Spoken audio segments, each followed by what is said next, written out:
Hello friends, मेरा नाम है विपिन गिरी और आप देख रहे हैं इंडियन कॉमिक्स यूनिवर्स। तो आज की पहली कॉमिक्स है हमारी नागराज का प्रथम भाग। तो चलिए शुरू करते हैं। संसार में फैले उग्रवादी संगठनों के नेताओं को प्रोफेसर नागमणि ने गोपनीय निमंत्रण भेजा। वर्षों से नागमणि का संपर्क इन लोगों से बना हुआ था। प्रोफेसर द्वारा उन्हें महत्वपूर्ण सूचनाएं मिला करती थी, लेकिन इस बार कोई विशेष बात थी। प्रोफेसर ने उन्हें सूचना दी थी कि वह आतंकवादी गिरोह के लिए सबसे खतरनाक हथियार बनाने में कामयाब हो गया है और अब अपने इस हथियार को किराए पर चलाना चाहता है। उसने इन हथियार का नाम रखा था नागराज। रंगून की एक आलीशान इमारत में विभिन्न देश से आए आतंकवादी नेता एकत्रित हो रहे थे। यहाँ का मौसम खासा गर्म है। कनाडा और वर्मा की भौगोलिक स्थिति बहुत भिन्न है। अगर नागराज हमारे मतलब का हथियार हुआ तो हम मिडिल ईस्ट को हिला कर रख देंगे। अटेंशन प्लीज़, आप सभी अतिथियों को अनुरोध है कि आप सेंट्रल हॉल में पहुंचकर अपनी सीट ग्रहण कर लें। सब लोग इमारत के हॉल में आगे बढ़ने लगे। शायद अपने हथियार की बोली लगवाना चाहता है। इमारत के सेंट्रल हॉल में दोस्तों, नागराज के निर्माण में मैंने अपनी ज़िंदगी के 20 बहुमूल्य वर्ष गंवाए हैं। एक नवजात शिशु पर मैंने अपना प्रयोग शुरू किया था और आज उसकी 21वीं वर्षगांठ है। उसके भीतर जो थोड़ी बहुत कमजोरियां हैं वो अगले कुछ वर्षों में समाप्त हो जाएंगी, लेकिन वह इस समय आपके संपूर्ण हथियार बन चुका है। क्या वह कोई कंप्यूटर है? हम उसका प्रदर्शन देखना चाहेंगे। जब तक हम उस हथियार को की धार नहीं देख लेते कैसे यकीन करें? उसी के लिए आप सबको बुलाया है। आप उसकी उपयोगिता का अनुमान स्वयं लगा सकते हैं। वह कंप्यूटर नहीं, परंतु इंसान होते हुए भी कंप्यूटर से तेज कार्य करने की क्षमता रखता है। आश्चर्यजनक, एक इंसान कंप्यूटर तक को मात कर जाए। हो सकता है ये गप हो। नागराज अभी सामने के मंच पर प्रकट होगा, जहां आप उसकी क्षमताओं और ताकत का प्रदर्शन देखेंगे। नागराज मंच पर प्रकट हो गया। सभी मेहमानों को नागराज का अभिनंदन। आप लोग दुनिया में खतरनाक आतंकवादी संगठनों के सरदार हैं। आप सभी किसी न किसी फन में महारत हासिल किए हुए हैं। आप में से 4 ऐसे व्यक्ति मंच पर आ जाए जिनका निशाना अचूक हो। हॉल में 4 व्यक्ति उठकर मंच पर आ गए। सबसे पहले आप लोग अपना परिचय दें। वे अपना परिचय देने लगे। मुझे जॉनी कहते हैं। मैं टेक्सास का सबसे खतरनाक गनमैन हूँ, जिसकी कोई भी गोली आज तक खाली नहीं हुई। मुझे यूसुफ बिन अली खान कहते हैं। मिडिल ईस्ट में मुझे मौत का सौदागर कहा जाता है। अगर आप कहें कि उड़ती चिड़िया की आंख पर निष्गोली मारनी है तो गोली आंख पर ही लगेगी। मैं डॉन हूँ, यूरोप का सबसे खतरनाक गन मास्टर। मैं हूँ हुड। पश्चिमी जर्मनी में मुझे निशाने का रॉबिन हुड कहा जाता है। आप लोग शपथ लें कि अपनी गोली से नागराज को ख़त्म करके नीचे उतरेंगे। हम सब कसम खाते हैं। मैं इस घड़ी में अलार्म भर रहा हूँ। 1 मिनट के अंदर अंदर अलार्म बजेगा। अलार्म बजते ही आप अपनी गन निकालकर नागराज पर फायर कर सकते हैं। 1 मिनट बाद ट्रिन ट्रिन ट्रिन। हाँ, क्या हुआ? उन्हें क्या हो गया? अरे सांप! उनकी कलाइयों पर मैंने सांप देखे थे, लेकिन सांप अब कहाँ हैं? क्या चारों मर गए? नागराज, उन्हें जीवन दान दो। चारों को नागराज के जहरीले सांपों ने डस लिया था। नागराज उनका जहर खींचकर उन्हें जीवित करने में सक्षम था। शीघ्र ही आप चारों ने क्या देखा? मैंने कुछ देख नहीं पाया। जैसे ही रिवॉल्वर मेरे हाथ पर आया, मैंने कलाई पर एक सर्प को लिपटे देखा, जो टंक मारते ही ना जाने कहाँ गायब हो गया। यही हमारे साथ भी हुआ। चारों वापस अपनी सीटों पर बैठ गए। अब मैं किसी फाइटर को तलब करता हूँ जो इस विद्या का फाइटर हो। नागराज उसी फन में प्रदर्शन करेगा। मैं मार्शल आर्ट का महारथी हूँ। यस, आई एम कुंग फू मैन। मार्शल आर्ट के दोनों योद्धा मंच पर आ गए। और कोई है इस आर्ट का महारथी? नागराज, तुम दोनों को अकेला प्रतिद्वंदी होगा। उसे ख़त्म कर दो। और फिर ताय ठॉक फुस। ये स्नैक हैंड है। मैं इसके सामने पहले दर्जे के बालक की तरह लड़ा।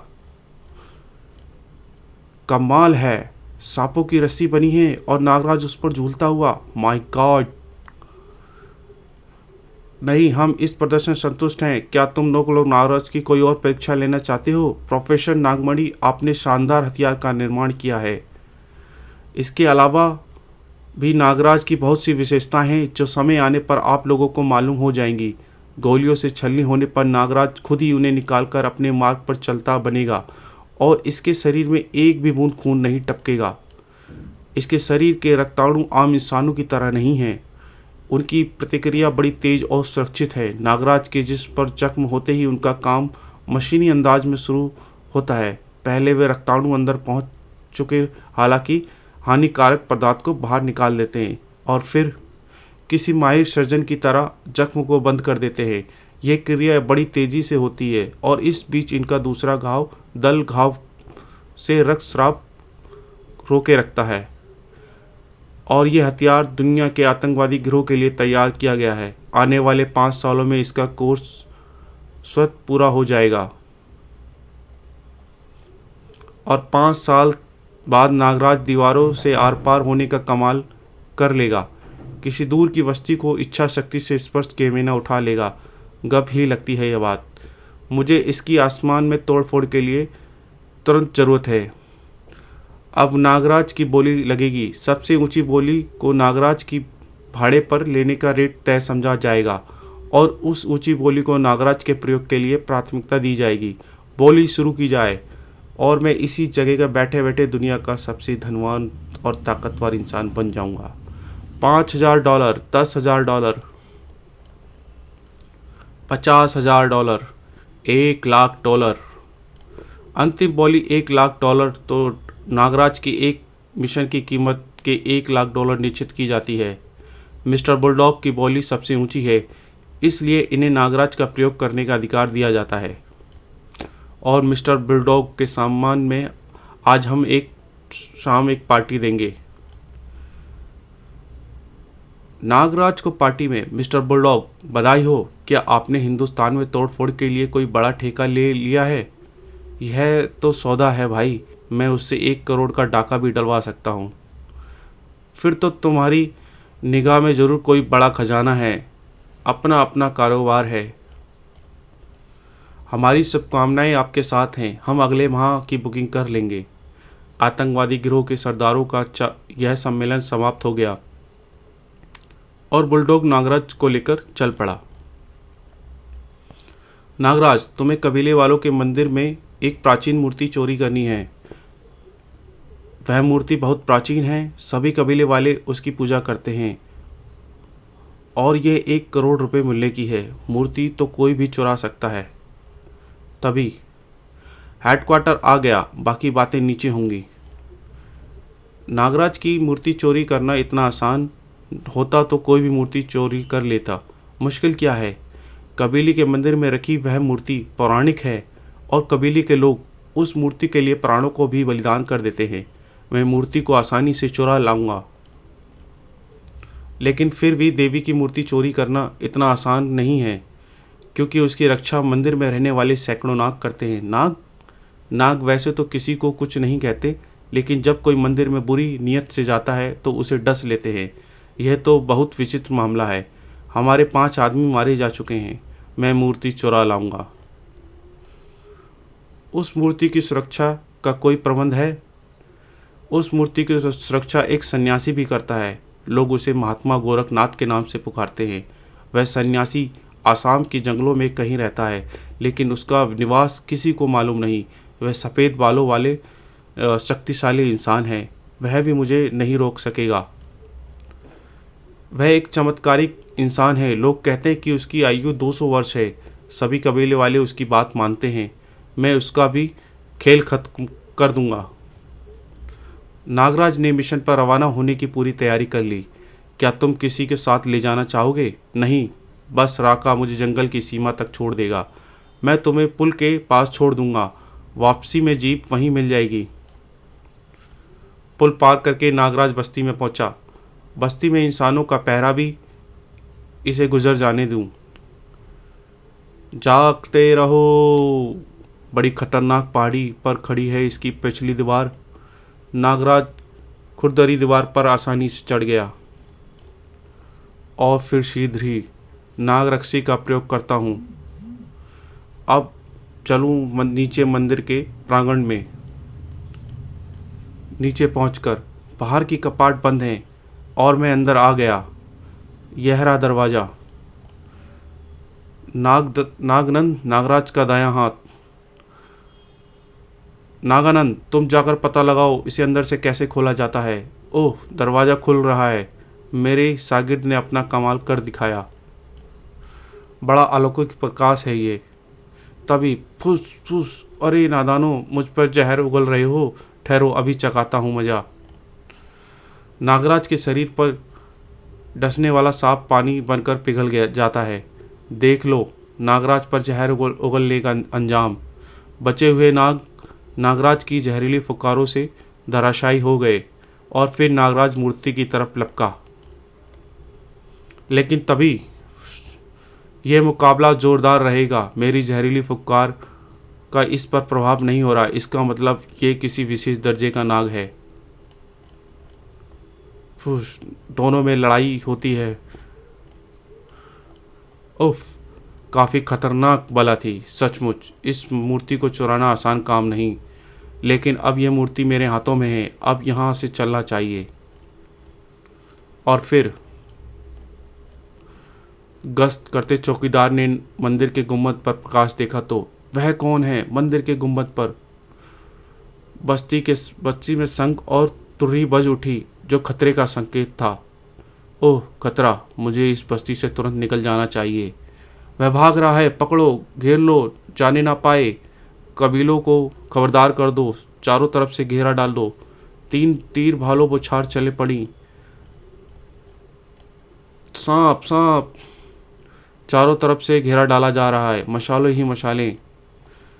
हाय डिशुम साए, मुझे इन ऊंचे वृक्षों का सहारा लेकर इनके सिरों के ऊपर से गुजर जाना चाहिए। तभी नागराज उनके सिरों पे से ऊपर गुजरता हुआ, अरे कहाँ गया? वो देखो, उस पहाड़ पर है। कमबख्त पहाड़ी पर चढ़ रहे हैं। क्यों ना इन पर पत्थरों पर इन पर लुढ़का दूं। अब इन तीर भालों का कुछ नहीं होने वाला। सीधे ही नागराज पुल पर पहुंच गया। वहां जीप खड़ी थी। वह जीप में सवार हो गया। कुछ आगे बढ़ने पर ओह, सड़क पर पेड़ गिरा पड़ा है। गाड़ी आगे नहीं निकल सकती। इस पेड़ को सड़क से हटा दूं। ऐसे ऐसे पेड़ों को तो मैं उखाड़ कर फेंक सकता हूँ। पूरी ताकत लगाने के बाद भी पेड़ टस से मस नहीं हो रहा। कोशिश करो, शायद तुम इसे हटाने में सफल हो जाओ। जब तक इस पेड़ की शाखा पर मेरा पाँव जमा है, तुम इसे उठा नहीं सकते। यह तो कोई सन्यासी है, सफ़ेद बालों वाला। यह पेड़ तुमने गिराया है?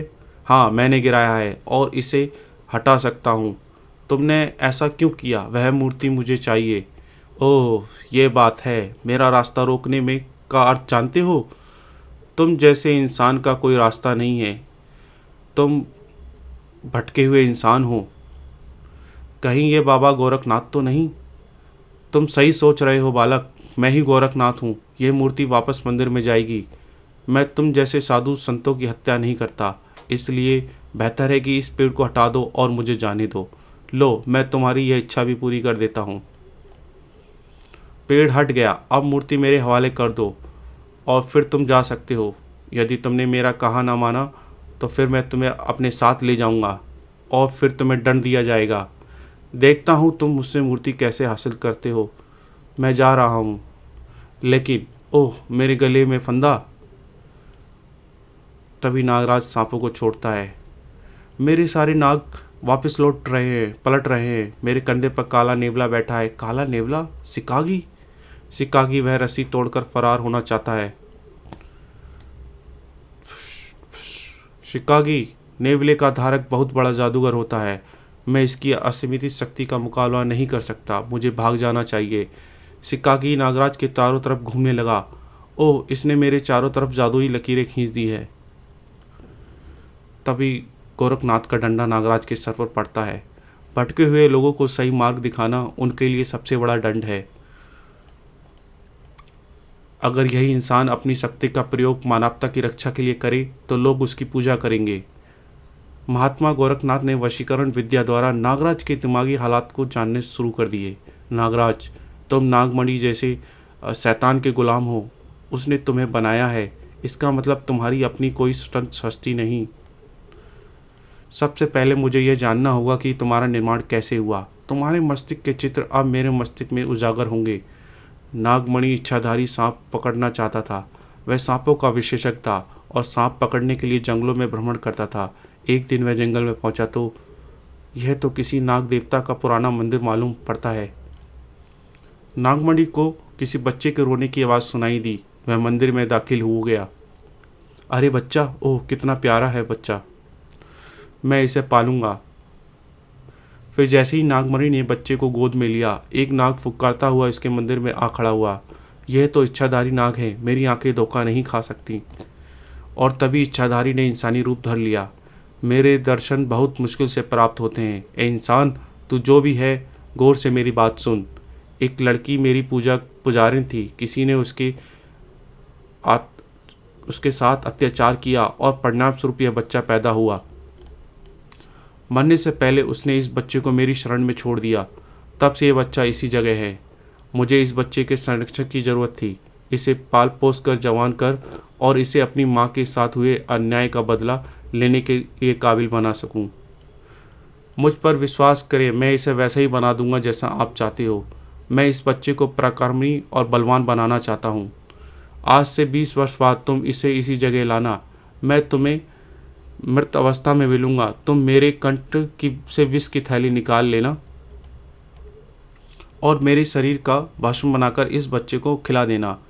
इसमें एक दिन मेरे जैसे योग्यताएं स्वतः पैदा हो जाएंगी। और फिर नाग सांप के रूप में परिवर्तित हो गया। परंतु याद रहे, मेरी भस्म बनाकर खिलाने से पहले इस बच्चे को 1000 जहरीले सांपों से डसवाना होगा। हल्के जहर से तुम इस पर प्रयोग करना। और सबसे अंत में तुम मेरे कंठ से निकली जहर की थैली से इसके शरीर से मालिश करोगे। थोड़ा सा जहर इसकी जीवा से स्पर्श कराओगे। और जब यह नागराज बन जाएगा, सांपों की कोई भी नस्ल इसे पराजित नहीं कर सकेगी। ठीक है, मैं ऐसा ही करूँगा। और नागराज ने उस बच्चे को प्रयोग शुरू कर दिया। स्नैकमैन, यह मेरे जीवन का सबसे बड़ा आविष्कार होगा। जिस तरह राजा विष कन्या बनाते थे, मैं विष नर बनाऊंगा जिसके 1000 सांप गुलाम होंगे। नागमणि ने उस पर अपने जहरीले सांपों का प्रयोग प्रारंभ कर दिया। इसमें गजब की क्षमताएं पैदा होती जा रही हैं। धीरे धीरे इसकी क्षमताएं बढ़ती जाएंगी। नागमणि के घर में ही नागराज बड़ा हुआ। अब वह वक्त आ गया है जब इच्छाधारी की भस्म इसे खिलाई जाए। ओह अभूतपूर्व, इसके जिस्म की रंगत बदलने लगी है। कुछ दिन बाद यह एक खौफनाक नाग की तरह नजर आ रहा है जिसका चेहरा इंसानों जैसा है। मैं सफल हो गया नागराज। अब मेरा अंतिम प्रयोग बाकी है। नागराज के जिस्म पर इच्छाधारी सांपों के जहर का मालिश की गई, लेकिन मुझे इसके ब्रेन पर कंट्रोल करना होगा। अब मुझे कुछ वर्षों तक इस इच्छाधारी सांप के सब गुण आ जाएंगे। नागमणि ने नागराज के मस्तिष्क पर ऑपरेशन करके उसमें एक कैप्सूल फिक्स कर दिया। अब इसकी अपनी कोई इच्छा नहीं होगी। जो मैं सोचूंगा वही इसकी सोच होगी। नागराज, तुम मेरे गुलाम हो। तुम एक ऐसी मशीन हो जो मेरे लिए काम करेगी। हाँ आका, मैं आपका गुलाम हूँ। 1000 सांप तुम्हारी त्वचा में अदृश्य हो चुके हैं। अब तुम उन्हें जगाओगे तो तुम्हारे हाथों में जिंदा हो जाएंगे और बाहर निकल आएंगे। और एक दिन तुम स्वयं ही अदृश्य होने की शक्ति उत्पन्न होगी। तब तुम इच्छाधारी सांप की संपूर्ण योग्यताएं प्राप्त कर लोगे। इसी तरह गोरखनाथ ने नागराज की उत्पत्ति की पूरी कहानी जान ली। नागमणि इसे अपने स्वार्थ के लिए प्रयोग कर रहा है। इसके मस्तिष्क का कैप्सूल निकाल देना चाहिए। गोरखनाथ ने योग विद्याओं से नागराज के मस्तिष्क का ऑपरेशन किया और पिरोया गया कैप्सूल नष्ट कर दिया। यह है वह कैप्सूल। तब नागराज को होश आया। अब तुम ठीक हो। तुम कैसा महसूस कर रहे हो? बहुत तरोताज़ा, जैसे कोई बोझ हट गया। क्या तुम आतंकवादी गिरोह के लिए अब भी काम करोगे? क्या तुम अब भी नागमणि के गुलाम हो? मैं किसी का गुलाम नहीं। वह सारे दृश्य मैंने याद आ रहे हैं। मुझे कितने अपराध कराए जाने वाले थे, लेकिन असली जंग अब से शुरू होगी। मैं दुनिया में आतंकवादी गिरोह का सफाया कर दूंगा। मैं इन गिरोह के सरदारों को पहचानता हूँ। अधिक दिनों तक धरती पर नहीं रह सकेंगे। इसे सज़ा मिल गई है। यह सही रास्ते पर आ गया है। आपके चमत्कारी शिकागी नेवले ने मुझे घेर लिया था। अगर यह देवता तुल्य नेवला आपके पास न होता तो मैं आपके काबू में नहीं आता। काला नेवला शिकागी नस्ल का होता है, जिसके दर्शन भी दुर्लभ होते हैं। यह नेवला वशीकरण शक्ति का स्वामी माना जाता है। यह अपने आप में बहुत बड़ी जादुई शक्ति है। जंगली लोग इसकी पूजा करते हैं और जादूगर अपनी कला के जरिए इसकी साधना करते हैं। यह नेवला गोरखनाथ ने बड़ी साधना से प्राप्त किया था, और जब शिकागी उसके पास था तो वह रहस्यमय शक्तियों के स्वामी बन गया था। मुझे शिकागी ने इस बात की सूचना दी थी कि तुम मूर्ति चुरा कर भाग रहे हो, और किस रास्ते से भाग रहे हो। जाओ, शिकागी की कृपा से तुम आज़ाद हो गए हो। मैं आपको कभी नहीं भूलूंगा। आप सचमुच देवता हैं। ना जाने मुझसे कितने अपराध होते, और ना जाने कब तक मैं नागमणि की गुलामी करता रहता। और अब जब भी तुम्हें मेरी आवश्यकता पड़े, तुम मुझे याद कर लेना। तुम मुझे अपने मस्तिष्क में खड़ा पाओगे। जाओ, मेरा आशीर्वाद तुम्हारे साथ है। नागराज का नया जन्म हो चुका था। उसे बाबा गोरखनाथ का आशीर्वाद प्राप्त हो चुका था, और वह आतंकवादी गिरोह के विरुद्ध खड़ा हुआ था। अब देखा यह जा रहा है कि उसका निशाना सबसे पहले कौन बनता है। उधर गोरखनाथ ने यथावत उसी मंदिर में स्थापित मूर्ति स्थापित कर दी। हिंसा रुक गई और कबीलों में गोरखनाथ की जय जयकार होने लगी। नागराज अपनी सफल फल निकल पड़ा। समाप्त। गाइस, अगर ये स्टोरी आपको अच्छी लगी हो तो चैनल को सब्सक्राइब करें, लाइक करें। Thank you.